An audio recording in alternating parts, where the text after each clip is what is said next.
আজ শ্রাবণ মাসের শেষ সোমবার, তাই চলে গেছিলাম আমাদের বেলদার সেই প্রখ্যাত শ্রী শ্রী জয়মা কালী আর শিবালয় মন্দিরে।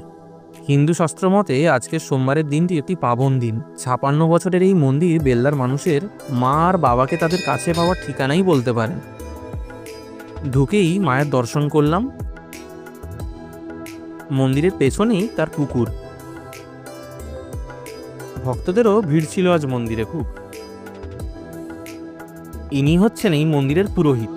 তার কাছ থেকে জেনে নিলাম কিছু কথা। আপনি ঠাকুরের সেবায় কতদিন ধরে নিযুক্ত রয়েছেন? আমার বাবা করতেন, তারপর আমি করছি, হ্যাঁ। তারপর আমার ছেলেও করছে। বাবা কত হয়ে গেছেন, তো আমি আছি, আমার 25 বছর হয়ে গেল। আর বাবা কতদিন করছেন না করছেন, এখানে সাল দেওয়া আছে, দেখে নেব। মন্দির প্রত্যহ কটা থেকে কটা খোলা থাকে? 8টা থেকে 1টা পর্যন্ত। প্রত্যেকদিন ভক্ত থাকলে 1টা পর্যন্ত থাকি, না হলে ভোগে হাঁটি থাকলে আর দেরিও হয়ে যায়, 2টো 3টাও হয়ে যায়। আর সন্ধেবেলা? 5টায় আসা হয়, 7টা পর্যন্ত থাকা হয়, চলে যায়। সবই মায়ের ইচ্ছা। আপনার নাম? তপন চক্রবর্তী।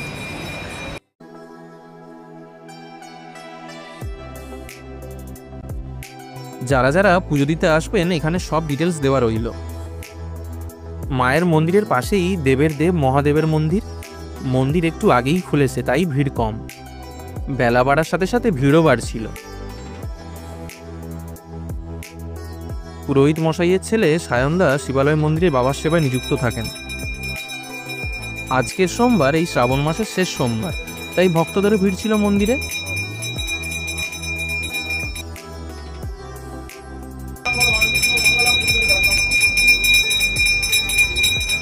আমিও মায়ের দর্শন করে চরণামৃত গ্রহণ করলাম। আপনিও বেলদাবাতার আশেপাশে থাকলে চলে আসুন একদিন, বাবা আর মায়ের দর্শন করে যান।